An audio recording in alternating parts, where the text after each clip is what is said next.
Welcome to, well, a new year for us, but obviously we're still in December when we record this, but that's not important. What is important is that welcome to, for your consideration, the post-Christmas, because you may have actually missed the Christmas special, which is when we discussed Muppets Christmas Carol. More about that in a second. But now we're back on track, and we're discussing The Breakfast Club, which was chosen by my other half. So, hello, Luke. Happy New Year. Hello, Michael. Yeah, it's very weird to be wishing you a Happy New Year when we haven't actually had Christmas yet. That's true. But listeners, yes, a Happy New Year to you. I hope that your Christmas break was a restful one. And I hope my Christmas break was a restful one too. What about you, Michael? Have you got any Christmas plans? Absolutely. Yes, we have. Yes, it's a bit complicated, but basically Christmas Eve, we have Christmas lunch. Christmas Day, we spend basically just playing games and eating leftovers. That way we can just have actual Christmas together. And Christmas Eve isn't just spent sat around going, is it Christmas yet? As so many people often do. So that's our Christmas plan. So hopefully that's already happened. Yes, hopefully but it hasn't happened yet. No. So anyway. Hello. Hello, yes. Well, as you said, before we get into Breakfast Club, I happened to stumble upon a missing Doctor Who link to the Muppet Christmas Carol through my watching of New Captain Scarlet. Okay. Because I've just finished watching New Captain Scarlet. Okay, well that's a whole extra conversation. It's a whole. in a minute. It's a whole extra conversation. But the link is that I had noticed Nigel Plaskett as the voice of Captain Black, and I knew the name, and I thought I'd placed where I knew the name from, and then I was looking him up, and I was like, oh no, that's not who I was thinking you are.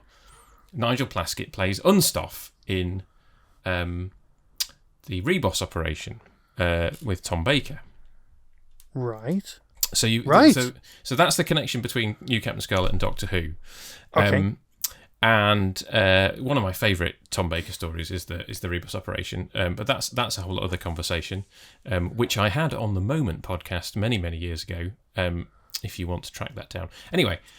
So I was looking him up, and I saw that he was a puppeteer for a lot of his career. Like he's mostly known for his voice work and puppetry, hence obviously being the voice of Captain Black on and Dr. Gold. Actually, Captain he's Black not Binro, is he? No, he's not Binro. He's Unstoff. He's the guy that tells Binro that he was right. Oh, cool. Yes. Yeah. Binro. I so need a Binro was right t-shirt. Yeah. I've always wanted one. But yeah, so I looked him up and realised he was a puppeteer, and lo and behold, he was a Muppet performer on the Muppets Christmas Carol. Oh, that's marvellous. Actually, I'm quite chuffed about that. So having thought there wasn't a Doctor Who actor in Muppet Christmas Carol, indeed there was. We just didn't see his face or hear his voice, I don't think. I think he was just there as a puppeteer. So, it's always nice to find a Doctor Who actor on these things, isn't it? If you look hard enough, we will find one.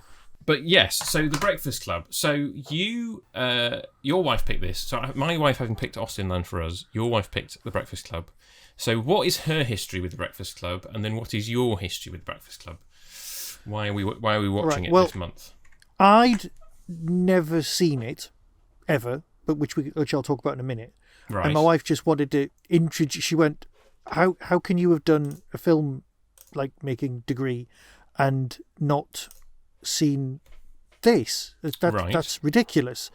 So I went, okay, and we watched it, and I could see why she really liked it. I was like, oh yeah, so it was one of those when you first get together and you start sharing stuff, like, well, I've got some of these, kind of that. And she just said, no, you've got to watch this. And I was like, okay, so let's watch it. Because everyone's heard of The Breakfast Club. It's just one of those films. Yeah. And I was thinking, okay, yeah, legitimately, let's watch it. So we watched it together, and I had some thoughts and at the time, and yeah, I liked it. She liked it a lot. I am completely under very strict instructions not to take the piss, which I wasn't going to do anyway, so that's fine. Right, interesting. Okay. Because I think it's because it just means something to her.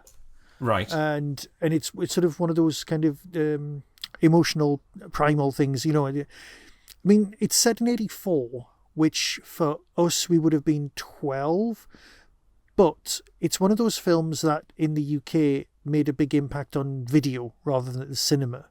Right. So okay. VHS would have been big at the time, and then you've got all the other films that fit the same kind of bracket, The Pretty in Pinks and Ferris Bueller, which I'm sure we'll cover in the talking of this, which were, again, all big amongst the people that I was at school with.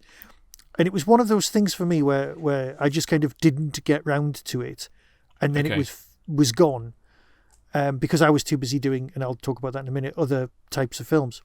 No, that sounds dodgy. I was deeply embedded in the exciting world of, sci-fi and 50s sci-fi and all of those things. And then you can only dedicate so much of your life to watching Highlander for the 400th time before you've missed out on other movies. And that's it. I missed out all of the Brat Packs and all of those. Mm-hmm. I think Flatline was the first time I ever came across most of that crew, and they're not really this crew and things like that. Although my wife said, so when you do these chats, one of the things you chat about is where have you seen that person? She said, well, one person's got a definite sci-fi heritage, and I'm watching it again this Sunday for this, and I'm thinking, who the hell is it? Right? Because no, it's not that. Well, kind of, but no. And at the end, she went, "What do you mean you don't know who it was?" And then she told me the character where I might have seen that actor before in a sci-fi film. And I just said, "I've seen that once. I've seen the sequel more times than I've seen the first one, and I've seen the first one. It's Molly Ringwald, and she's in Short Circuit." Not Molly Ringwald, sorry. Ali Sheedy is in Short Circuit. Is in Short Circuit 1. And right. And I was just like, okay then. Because that's, although it's technically sci-fi, it's, yeah. Well, I'm going to tell you at this point that there's another Ali Sheedy film, which is also sci-fi, that we are going to be doing on this podcast at some point in the future, but not straight away. It's not Short Circuit. I think it's going to be my next choice after the one that I choose at the end of this podcast. Okay. Right. Well, I won't look into it too much because I like being surprised. I suppose your other thing that's slightly sci-fi but is more spy is obviously Emilio Estevez appears at the beginning of Mission Impossible before getting bumped off by a rogue lift shaft. Yeah. Okay. See, I've never been I like Mission Impossible, the TV series, but I'm not a huge fan of, right, you know what? My brain's frozen, and all I'm thinking is Scientology bloke. And that's probably not the best way to describe him.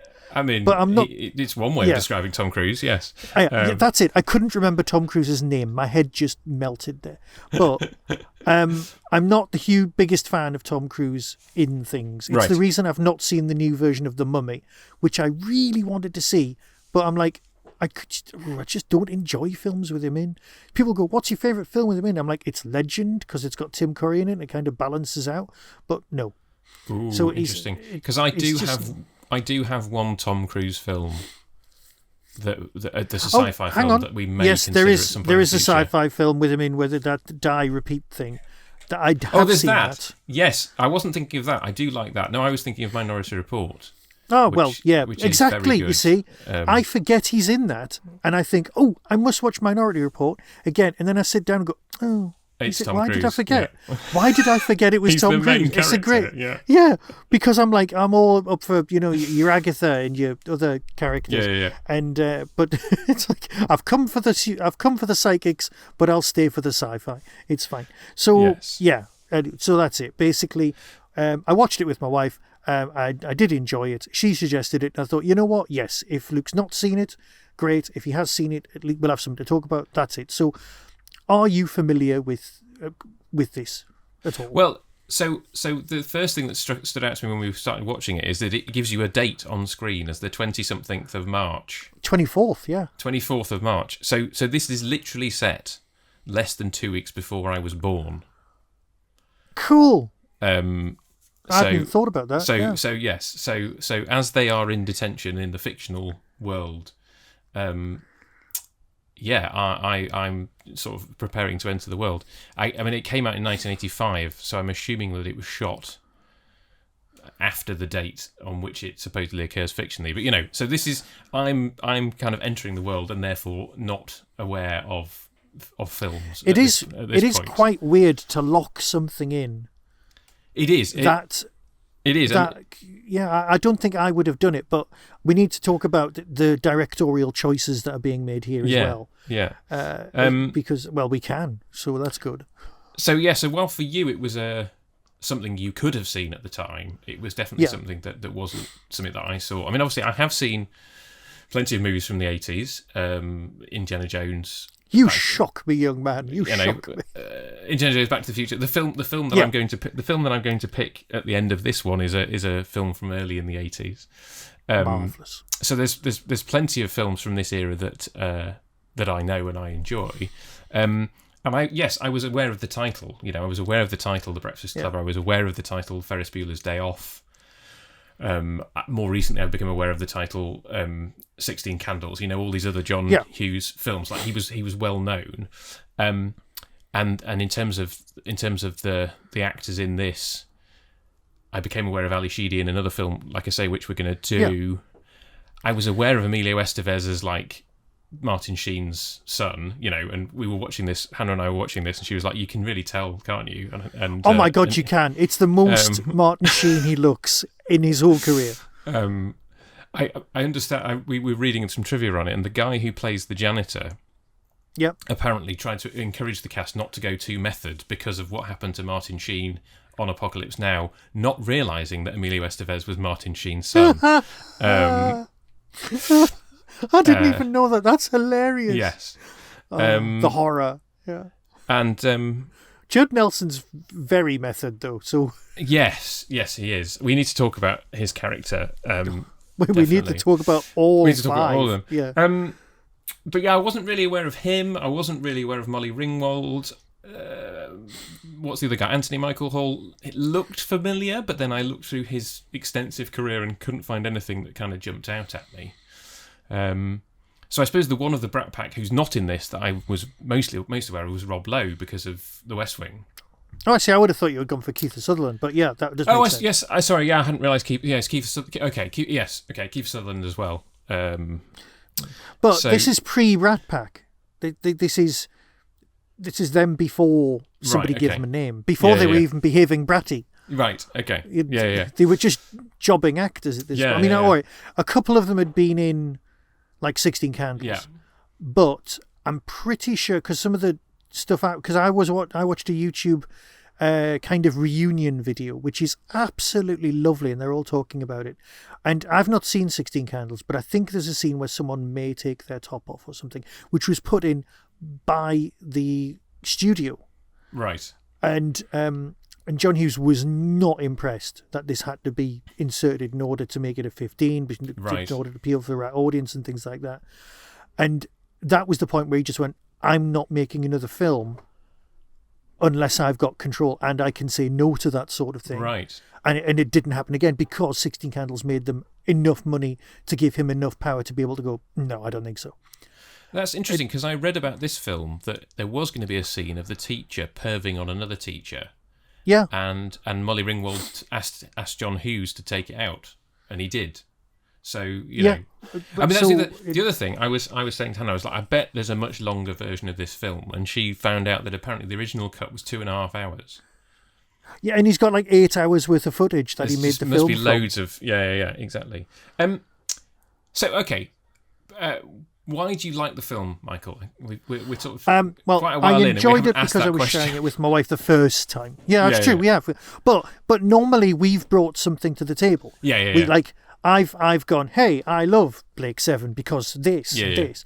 But these are the partner's choice things. Yes, exactly. So I did enjoy it. I enjoyed watching it with her.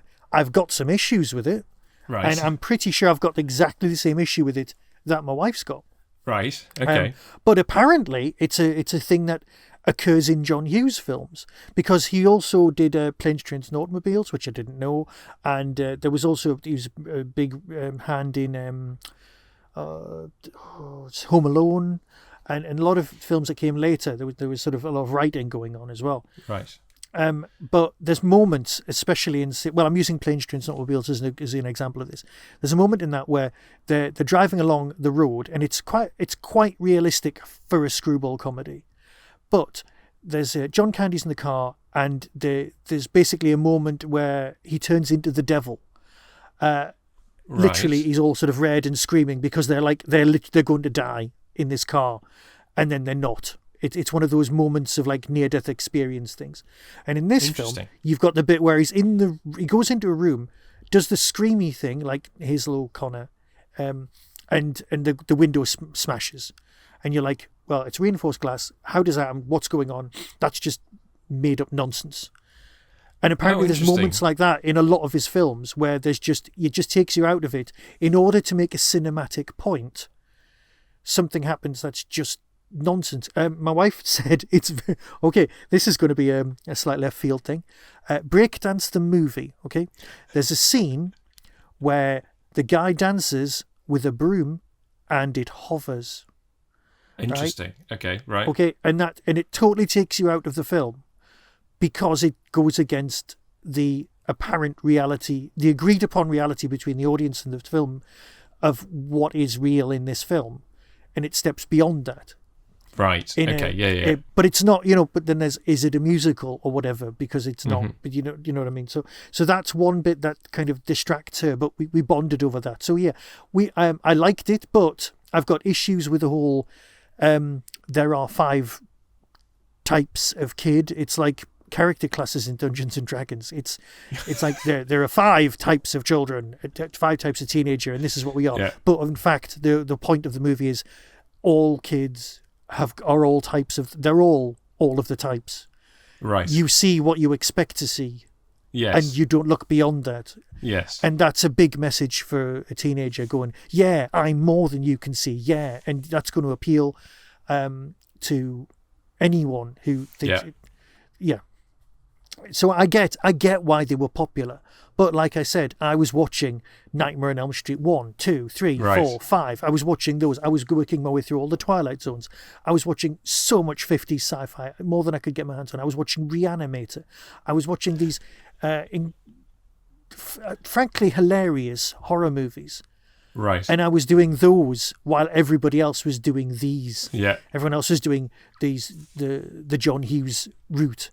Now, years later, I saw also came to Ferris Bueller very late. Mm-hmm. The nearest I came to this was one of my personal favourite 80s movies, which is War Games. I love War Games, but everyone else was like, oh, Ferris Bueller's so much better. And I was like, yeah. And then I finally got to see Ferris Bueller, and oh my God, I hate Ferris.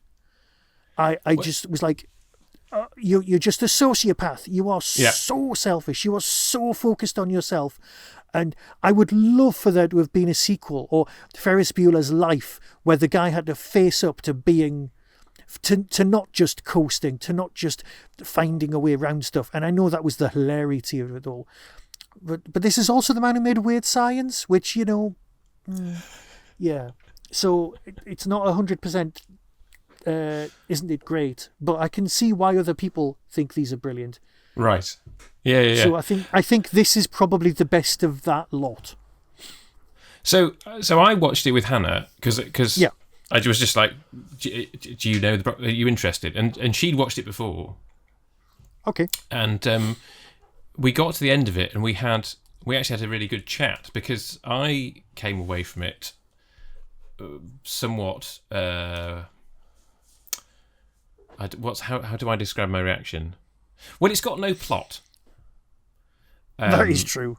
So it's that was my main reaction, was that it was a whole bunch of nothing. Which, if you like character-driven films more than plot-driven films, then I can see why this works, because it's a character study, isn't it?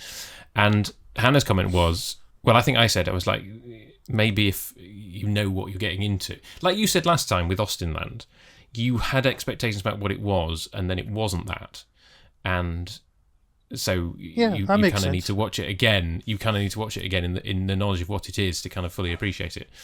And I think with this, it would be a case of, okay, well, now I know what it is, I can watch it again in that light. The question is whether I want to invest the time in watching it again. It's got some very quotable lines. I think that was another thing that helped its longevity. Yeah, and I can't immediately tell you any of those quotable No, lines. but they will come back to you. They will. Yes, I'm sure they will. But I think trying to reflect, we then had a good chat about why she liked it more, having watched it 2 or 3 times in the past. And we kind of reflected on kind of the characters, and as I said, we ended up kind of looking on IMDb and reading kind of trivia about it, and kind of like you said, discovering how method Judd Nelson was, bullying Molly Ringwald, when the cameras weren't rolling, and being told to stop doing that. And it. Well, I guess I'm guessing I'm going to tell you now because you've just mentioned it. So the other Ali Sheedy film that I know is War Games. I really love War Games, and so even though you've just said you love it too, maybe we should do. Even though it's not I can bring it to you as something that you don't know. Maybe we should do it anyway at some point because we could both talk about why we love it. We could definitely discuss it at some point. Yeah, possibly next Christmas, because let's face it, it's something we could probably do without any research. Yeah. Oh yeah. And I have it on Blu-ray now as well. So she's very different. This is the point. She's very different in this because that was the one thing that intrigued me going in, because I knew her, and I was like, how different from her character in War Games, whose name has completely gone out of my head at this point. But how different, and she's completely different. It's on that level. It's a great performance that she's kind of disappeared into this character that is completely unrecognisable from how I knew her before. So I appreciated that, and also just the fact that for most of the film you have no idea what's going on with her character at all. The others are a bit more obvious than she is. But I guess where I again, watching this with Hannah, made it a better experience because at least it was a case of, well, we're sitting on the sofa on a Sunday night watching a movie together. So I think that made it better. But I guess I just come down to the fact that I prefer a film with a bit more plot.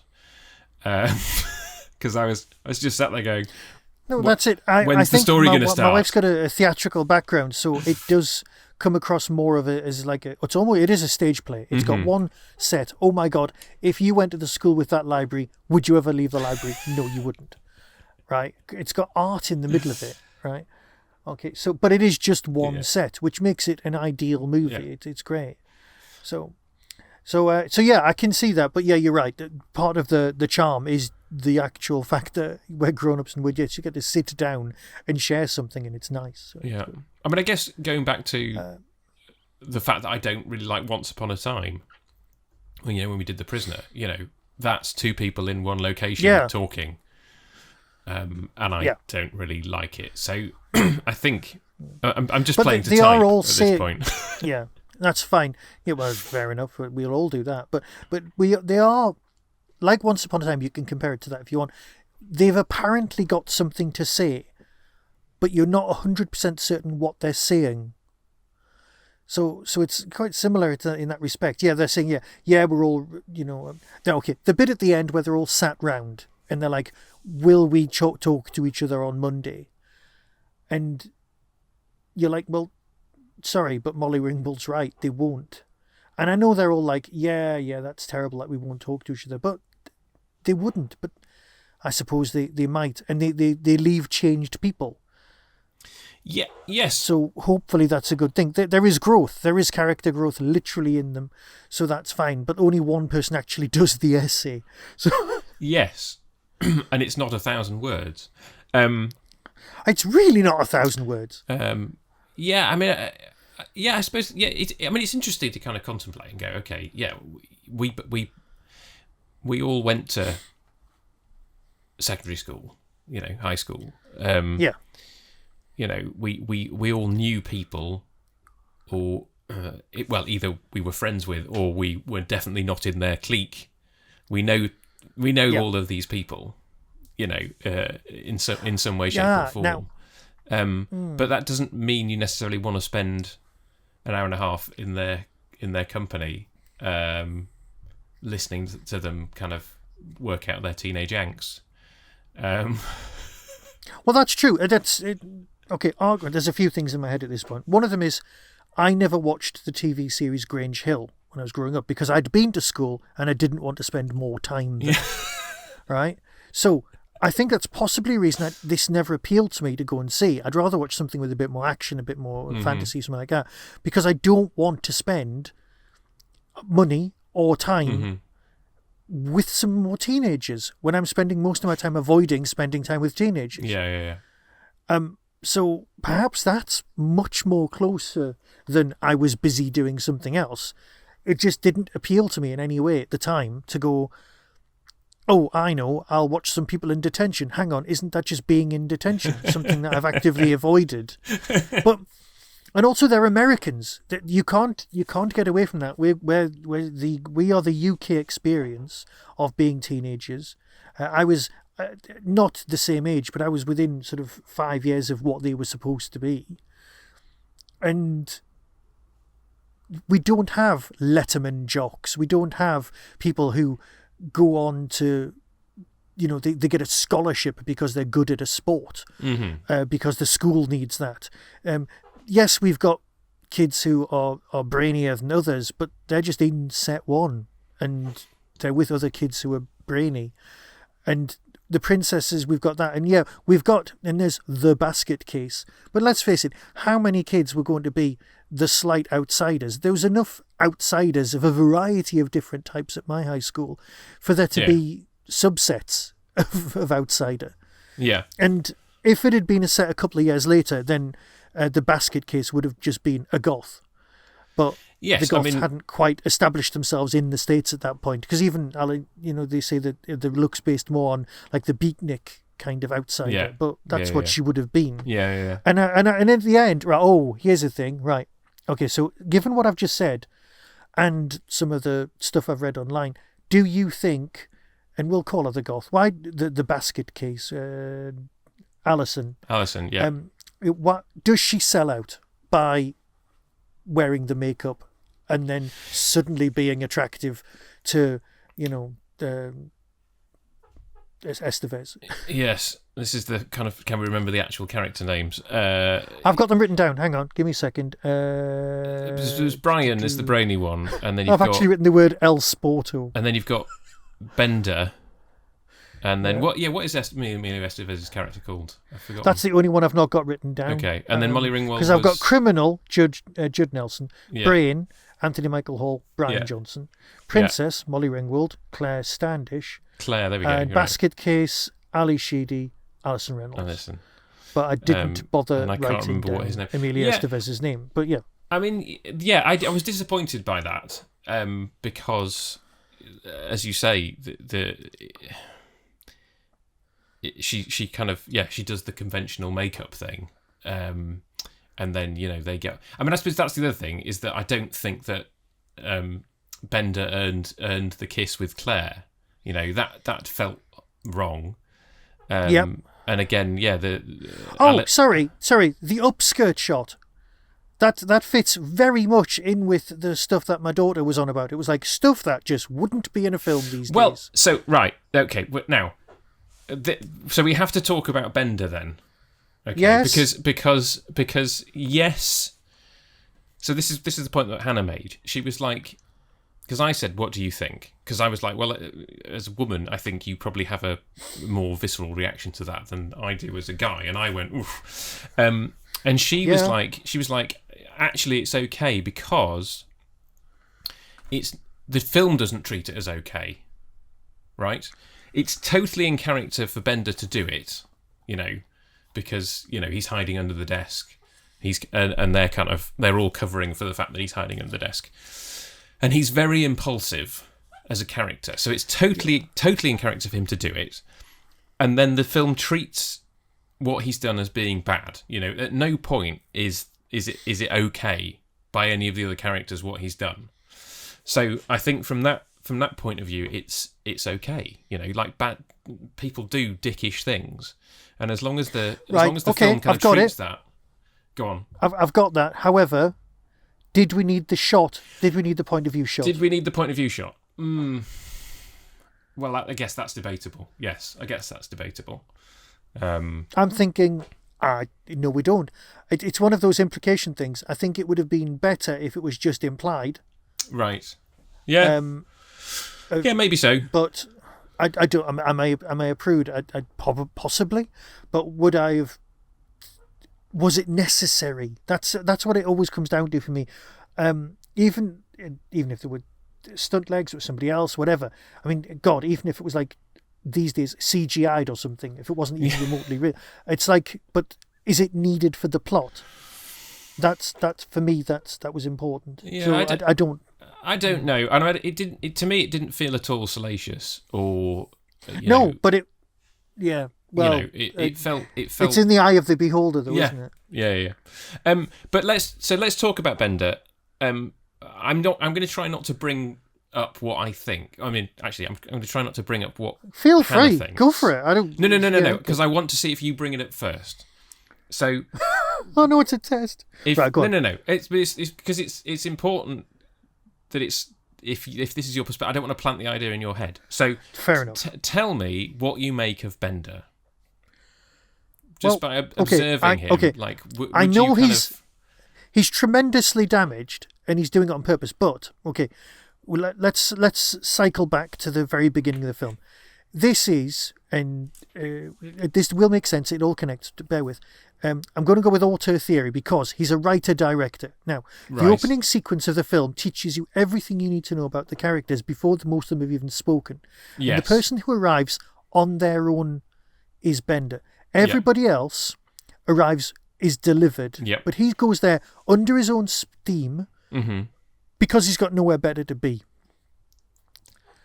And also he'll be warm and he'll be out the house. Yeah. So being here is a better option than being at home, which is one of the reasons why he, if he pushes and pushes and pushes in order to get there longer, he gets given 2 months, but he knows he's got somewhere to go on a Saturday now. Yep. So, although there's a bit of rebellion there, there's actually a bit of planning. He is the cleverest person in the room in a social sense because he's the person who knows how to work the door. It occurs to him to do that and then he follows through and does that. So, and like you've just pointed out, the kids protect him because they might hate him at that moment, but they'll still protect him over the teacher who they just by instinct, by default, dislike just because of his position in the hierarchy.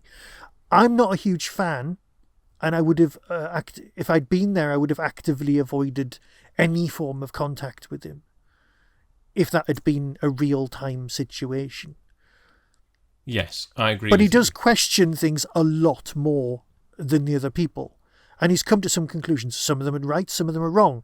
But he's come to conclusions and he's obviously thought about stuff. He hasn't just accepted his position. Yeah. And he is good with his hands. Like he said, he does shop. And he could have made the elephant light up. Right, let's come at this from another angle. And this is perhaps dropping more of a hint. If you were going to diagnose Bender with anything, what would you diagnose him with? Oh, got you. Right. I can see where this is going. Yeah, he's possibly got ADHD. Yeah. Yeah, I can see that. Possibly. What? Because he's literally all over the place when he's having conversations. He'll stay on one topic. He'll just do physical stuff just to give himself some form of sensation, which probably didn't even occur for the performance because it was just there. So the actor probably just mined their own life in order to produce that. But then again, so does the Basket Case. She does the same with the incredible drawing that she makes snow. I've done that. I did that as a kid. Yeah, so I guess that's the thing is to how obviously we've said that Judd Nelson was very method, And I'm not familiar with his other performances. So the question is, how much of that is him? How much of that is the character has written? How much of it is the research that he's done? I mean, Hannah just commented the fact that he comes in and he touches everything and then he shoves something off the side, which he's is chaos personified. Yeah. Yeah. We know lots of neurodivergent people because, you find we do. Your tribe, right? Like a lot of the people that I know are couples where one of them's autistic and one of them's ADHD, because that seems to be a Since you pointed that out, me and Andy have both been looking and we've found nothing else. Exactly.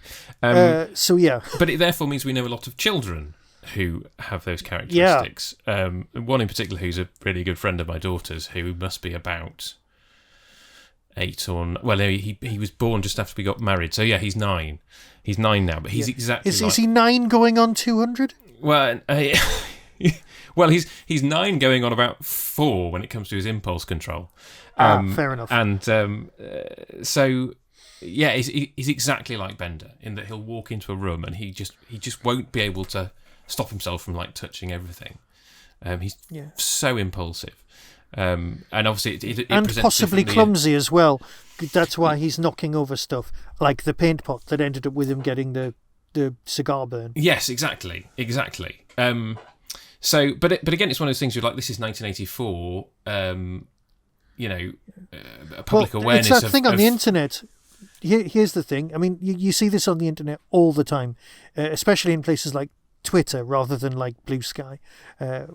You get someone going, well, when I was growing up, there were no autistic people. There were no people with ADHD. Where have they all come from? And you're like, mate, always there, but they had different names. You had the word naughty or chaotic or just a bad kid or anything like or in some cases mental, or all of those incredibly hurtful words that are just the same. They're just a different set of labels. Yes, exactly. Mate, exactly. We have always been here. You just called us something else. Yes. Yeah. Well, I guess that's my point. Is that I'm not saying. Obviously, John Hughes didn't set out to write an ADHD character. No, exactly. But he would have known people like that and gone, I'm going to write somebody like that. Even the Big Bang Theory is 15 years old now at this point? Even 15 years ago, at no point would you have gone, Sheldon's character, he's on the on the autistic spectrum would be the polite way of saying it. Well, I think some people would have just dived straight in and gone Asperger's at the time, but now you just go, yeah, that's the character's this. Yeah, but I think that's part of the problem with the Big Bang Theory is that it doesn't. I see your point. It doesn't because he's clearly written as being autistic, and they never give him that label. And my wife was watching another show recently where, literally something that was made in the last year or two, with this kid. And again, the program resists putting that label there. And I know that people are kind of well-meaning in terms of trying not to label children, and we know people who are resistant to having their child assessed and diagnosed, which I think is terrible because actually, like, knowing that your brain is literally developed differently from all the people around you, and that's why you don't fit into the world, is invaluable. I spent my childhood. There's a cultural thing as well going on, but yes. Yeah, I mean, I spent my childhood feeling weird, and I now know it's because I'm almost certainly autistic, right? I mean, I don't have a formal diagnosis. I don't really see any. Well, exactly, you can't get one. But also, no, I could get. Does anyone need one anymore? Well, no, it would be expensive, and the thing is, a lot of people think you're after a diagnosis in order to get medication. Yeah. Right, and do you want to be? Do you want to be different? Do you want to be somebody else? No, it's not. Or do you just want to be comfortable in your own skin? Yeah, exactly. It's go. But my wife's had these conversations with her parents of like, well, why do you want to have ADHD? And Hannah's like, well, it's not that I want to have ADHD. I just want to know if I do have it, because this. But then there's the fear. There's the absolute fear that although you've filled in all the questionnaires and you've scored 95 out of 100 on the you're probably this. Yeah. until somebody turns around and says, no, you actually are, you've got that fear that actually, what happens if I'm not, and I am just weird? Well, I think at this point, I'm just like, I don't care what anybody else thinks. Because actually what... And that's a hell of a step to take in life. But no, in terms of like, if I said, I mean, it's entirely possible that somebody listening to this podcast will go, Luke's not got a diagnosis, therefore he's not autistic, and might comment on this podcast, right? I mean, we don't get many comments on this podcast, so it's very unlikely. And we really don't. And I'm just saying directly to that person, if that's what you're thinking, yes. don't bother. So my point is that I've got to a point now in life where I've seen enough videos in my feed. You know, Hannah sends me ones about ADHD and autism, and goes, you know, when it's something that's outside of her experience, she goes, "Is this your experience?" And I go, "Blimey, yes." You know, and it's just it's quite freeing, and I don't know whether you've had that experience as well of kind of hearing... it is, because I hear because there's other there's memes and stuff like that, but there's also other theories where people just go, it physically hurts inside when X is taking place, and I'm like, yeah, what do you mean it doesn't feel like that for other people? Yeah, what? Yeah. And that becomes as a surprise, and it's like, what, you mean you don't stand in a room that you need to tidy and then just want to stab yourself rather than do the room because that would be less intense sensation? Yeah. Or you just instantly feel at all times that you're in the wrong, despite the fact that sometimes you're not. And it's like, doesn't everyone feel like that at all times? So perhaps that's what this is. This is what the Breakfast Club is. It's saying other people feel like this. Yes, exactly. But it's the 80s version of that. Yes. And that's what it is. So maybe that's what this film is. This film has just brought out that conversation that when I was a kid, people with autism were people on the extreme top end of the autistic Asperger's spectrum, right? They were the ones who ended up in special schools. Yes. And for people of literally my age and my generation, not necessarily even yours, which is like 10 years behind me, they were, if you said autism, ADHD didn't even have like a phrase at that point. Yeah. It was just someone who couldn't concentrate. Yeah. And they, God, my head, seriously focus. Right. They were the ones who were called autistic. Those kids, the ones who ended up in a special school, the ones who had like a Canadian accent, because that was at the time that was seen as a thing. Like, really? Wow. Okay. Well, my mum used to teach them. Used to work in a special school, so I had more exposure to people with autism than the majority of people I knew for decades. I knew a lot more because I just picked up on stuff, and there was we'll talk about the whole spurious. No, actually, that's a whole different conversation for that time. Sorry. Really, I'm having a lot of trouble staying on topic tonight, more than usual, which isn't good. Okay, so that's what a lot of people of my age think of as autistic. Top end can only function in a certain way, and perhaps Rain Man's got a lot to do with it as well. It's like there's a big difference between somebody who is like, incredibly good at maths but has nothing else. You understand. Yeah. I mean, and when they say it's because there's someone who just really likes being in their shed and doesn't like being around people. Yeah. Is it? And you're like, well, they're not the same thing. No. But then again, you've got stuff like, hey, that person's got cancer. What? There's like 700 types of cancer. Yeah. It's like, which cancer have they got? Yes. But they used to just be, it's cancer. Oh, there you are. They've all got cancer. Yeah. No, there's subgroups and there's sets. Yeah. And it's not just a big blanket phrase. So, yeah. But that's what this film is. I'm sorry, I'm so trying to get us back on topic. But that's what this film's saying. It's like everyone's on here. These 5 sub-character class types all exist within this movie, and they exist within all of the kids who feel like outsiders, because every single person in that room feels like an outsider in their own way. Yes. And they're all bringing that. So, Judd, let's go with him. He is... Yeah. We'll say that he is that because that was already existing, and we've now got a name for it that we're all willing to use. But at the time, nobody would have used those words to describe him as that. But that's absolutely the character that he was channeling for that performance. Well, I'm glad that so Hannah was right. And I'm sorry that you had to go, oh, what about that? And it was like, oh yeah, penny dropped. No, it's fine, because I didn't want to say that unless you spotted it as well. No, and but Hannah wanted I was to know so fixated. if that was your No, I can see that totally. I was more fixated on whether the goth had sold out, because I was like, but it's that line in Red Dwarf, where Crichton becomes a human and Cat goes, hey mate, you lost your looks.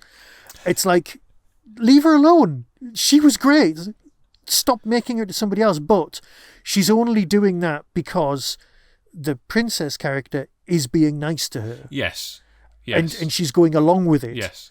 But it's like the guy who, you won't remember this, Oprah used to have this thing where they do a makeover, like they do on This Morning. Right. And they got this guy who he literally looked like, those footage of Bigfoot walking through the forest? Right. He looked like that, right?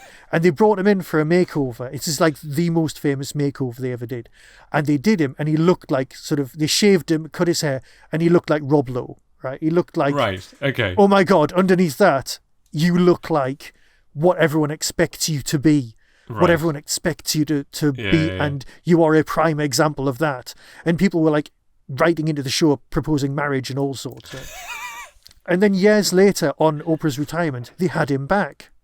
And he hadn't gone back to looking like a Sasquatch, but he had grown a beard. He had let his hair grow slightly longer, because that was him. Mm-hmm. That was who he was. Yeah. It wasn't for the show. He'd come to a more evolved version of the Sasquatch. Right. But he was always going to be himself. And for me, that's what that reminded me of. Yes. So... yeah, yes, that was my way of justifying it. Yeah, I guess there's that thing of as well as will they talk to each other on Monday? No, what will she look like on Monday? Will she have gone back to? And I guess it's a bit like there's that scene in About a Boy where oh God, I love that film so much. Where Will is trying to get Marcus to not look so terrible, so he buys him some shoes, some nice trainers, and then Marcus turns up on his doorstep, soaking wet, with no shoes on his feet because the bullies have nicked his shoes. It's that kind of thing of, once you've been pigeonholed, the people around you aren't going to let you get out of that pigeonhole.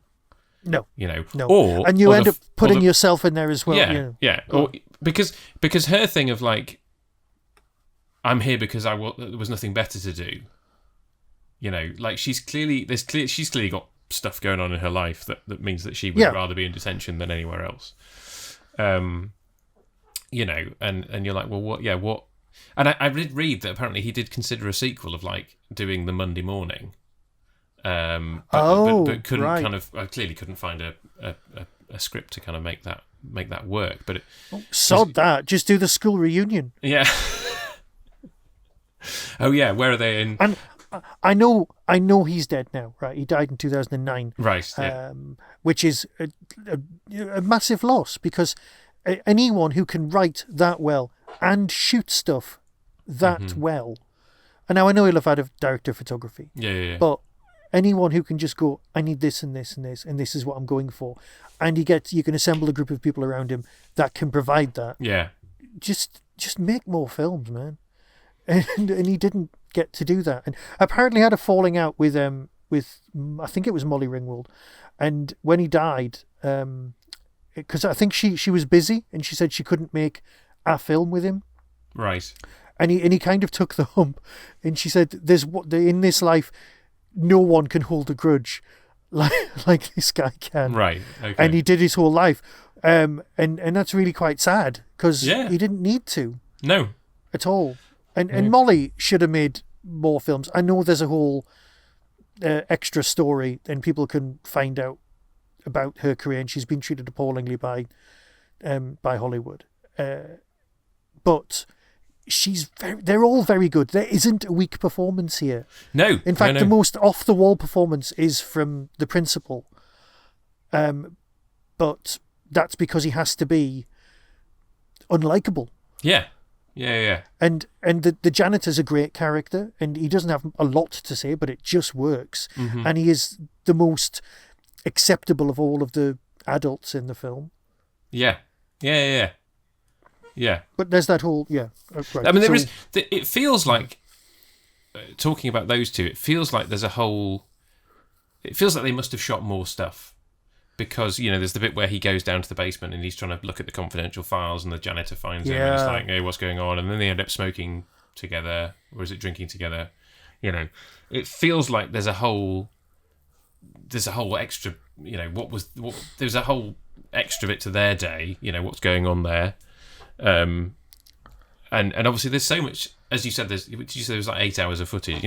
There's clearly loads more that could have been said about the day for all of the different characters that they filmed. And we, I don't. Does any of it exist? Is this does the longer cut exist? Is this one of these things that's kind of locked up in a vault somewhere, or is it? I've got the Blu-ray, okay. and the extras on it are basically stuff lifted from old DVD documentaries that really don't bring anything new. There's a few talking heads. That's about it. I know that there's an audio commentary on it, which I've not heard yet. Right. Yeah. I was going to get around to it, but I just didn't. And it's a shame. But the interviews, sort of the Where Are They Now interviews on YouTube, which was filmed at, I think, San Diego Comic-Con or somewhere like that, and it's just brilliant because they've got genuine love for each other, the cast. Right. And it's not like they went through something together, but they obviously did something that was important, and it was more important to a lot of people. Yeah. So, yeah. I mean, I guess that's the thing. I appreciate that it's a cultural touchstone for people. And I've enjoyed talking. I enjoy talking about it with Hannah, and I've enjoyed talking about it with you. Will I get around to seeing it again? I don't know. Maybe I will. Maybe I'll give it another go. But at the end of the day, eventually, I mean, well, this is the thing. I still haven't watched this year's Doctor Who because it's not a priority. Well, you're reading the books first. Well, that's true. Yeah, but I haven't got any further than Space Babies. But I'm just, like when I sit down to watch stuff, I'm looking forward to Wallace and Gromit a hell of a lot more than I'm looking forward to Doctor Who. Yes, I mean, I absolutely love the person playing Joy, right? And she is, she's the reason that I'll be going. Yeah, I'll be watching that. Oh yeah, but there's just, you know that this year's been particularly tough, for me. And just when I want to watch something, it's got to be something that's comforting. Yeah. So more and more, I'm kind of retreating into stuff that I have seen before. Almost comfort TV, yeah. Yeah, I mean, obviously, as I said, I have just finished New Captain Scarlet, so, I'm very impressed you've done that. You're finally got around to it, because New Captain Scarlet, I love New it's Captain so Scarlet. much better than my 20-year-old self thought it was going to be. I'm so pleased you've said that, because I've still got it boxed in a DVD format, and it was great. I mean, hopefully listeners to all of the episodes on my feed will have heard something before they hear this, because my plan is to do a little extra to the UFO cast as Captain Scarlet. So hopefully people will have heard my thoughts on it. But that aside, I'm revisiting old stuff that is comfortable, because that's what I need at this moment in my life. Well, yeah. And, if you need it, don't fight it. Don't go, I feel obliged to watch something more worthy. I feel the odd pull. People talk about Andor being very good, and, there's lots of other TV shows that people go, you should watch that. And I'm just like, Andor was meant to be the capacity for it. Let me see what... originally somebody said Andor was going to last 5 years, then somebody said it was going to last 3. Now it's going to be two seasons in total, but there's a big jump halfway through season 2. So as far as I'm concerned, what you should have done was just do season 2, go up to the jump, and then wait 6 months, and then do season 3 and have 2 of them little seasons and things. People are saying Skeleton Crew's great. I'll watch that eventually. I've not seen the end of I was going to call it Gay Star Wars. That's really not what it's called. What? The Apprentice. no, not Apprentice. What's it The called? Acolyte. The Acolyte. Yeah. Right. Sorry. That's what it became called on Twitter, and you were like, right, I'm going to watch this, and it's not. Not even remotely, but that's a whole different thing I'll be doing. Right, I've not seen the final episode of that. I've not seen the last 40 minutes of Ahsoka, and I've seen all of Ahsoka, and I've really enjoyed Ahsoka. That's great. I was very much into it, and I thought, oh no, I've got to watch something else. So yeah, I've actually started these things and not even finished them. I just haven't started them. Yeah, well, real life just gets in the way, and it's really got in the way lately. It's got very in the way. Anyway, do we have anything else to say about the Breakfast Club before Let we me do just spot consult the Doctor my Who actor? magic piece of... Yeah, right. No, apart from my dislike of Ferris Bueller, which I really need to emphasise a lot, that's fine. We'll move on. And Carl was great. Okay, that's it. Yeah. I enjoyed it. I did. And I'm glad we've discussed it. Yeah, and I think I may have enjoyed it more in retrospect, having talked to my wife and then to you. So yeah, it's not a full-throated recommendation, but you know, it's a. I think I'll finish with this. I recognise that it is a good piece of filmmaking for what it is, you know, and so if you like a piece of character drama where there is not really any plot driving what's going on, then this is a good film for you to dive into. Just, you know, be warned if you expect there to be a storyline, there isn't really one, but that's okay. That's fine. Oh, I've just remembered there was something I was going to discuss, which was guns. He had a flare gun in the locker, and there was a whole discussion about Americans and guns. But you know what? Hey, I'm sure everyone's aware of my feelings on that sort of thing, so we could just skip over. Oh, and actually, no, you've just reminded me of the one other thing that I wanted to bring up. Yeah, it's just how different this film would be if you made it today, because they'd all have a phone. Well, I think you've just said everything you need to say. You know, on that I mean, one subject. people can just kind of ponder that, but just there's so many films. No, there's so many films now that you watch from. You'd have to have someone say, right, you're in detention, and you'd have a bin at the door, and they'd have to put their phones in them in order to make it actual detention. Yes. And the princess character would have a phone that they'd then come off and have to take that off for a spare one, and then she'd have a third spare one just for hilarity. And that's how I would do it if I was making it now, the same, but with the phones. But you'd then have to deal with their withdrawal from their phones for like. That could be an entire movie in itself. So. I don't think there are any Doctor Who actors or any connections to be spotted, but are there any that I've missed, Michael? I couldn't see any. The only sci-fi connections I could see was the Short Circuit or indeed War Games connection, and that's it. Okay, good. So, is it time for the drum roll, and you're going to tell me what's next? Yes. Yeah, well, so as I said, I do want to do War Games at some point. I have got it on the slate for this year. But if you love it as much as I do, then maybe we should make it a Christmas special for 2025. But we can discuss that. It's a hell of a Christmas special. We'll do that eventually. Yeah, end of the world, almost World War III. Because I'd love to hear how you came to that film. Because obviously, it predates me, but you were a kid when it came out, so you know we've got. I saw it at the cinema. Okay, brilliant. Well, we'll have that conversation. That's how old I am. No, so we're actually going to do my favourite movie. Whoa. Okay, no pressure. No pressure. And the reason I haven't brought it before is because it's not really the kind of thing that we're known for. It is not at all science fiction-y. And also there are lots of really personal reasons which you. So this is what you would tell people if someone was at a party and said, "So what is your favourite film?" What's your favourite film? There's no question. There's lots of personal reasons which you won't share. So I'm slightly reticent to bring it to you because you might not like it. But we're going to do Chariots of Fire. I've never seen it. Good. I had hoped that would be the case. All I know is Vangelis and the 4-Minute Mile. That's it. Okay. It's not the 4-Minute Mile. It's the Paris Olympics. You see, I don't even know that. You don't even know that, right? Roger Bannister? No, it's earlier than that. It's the 1924 Olympics in Paris. That. All I know is Vangelis and nothing else. Oh yeah, everybody knows Vangelis. Everybody knows the music. And I only know that from Blade Runner. And you've seen the parodies of people running in slow motion. I've seen Reeves and Mortimer do the vegetable sketch.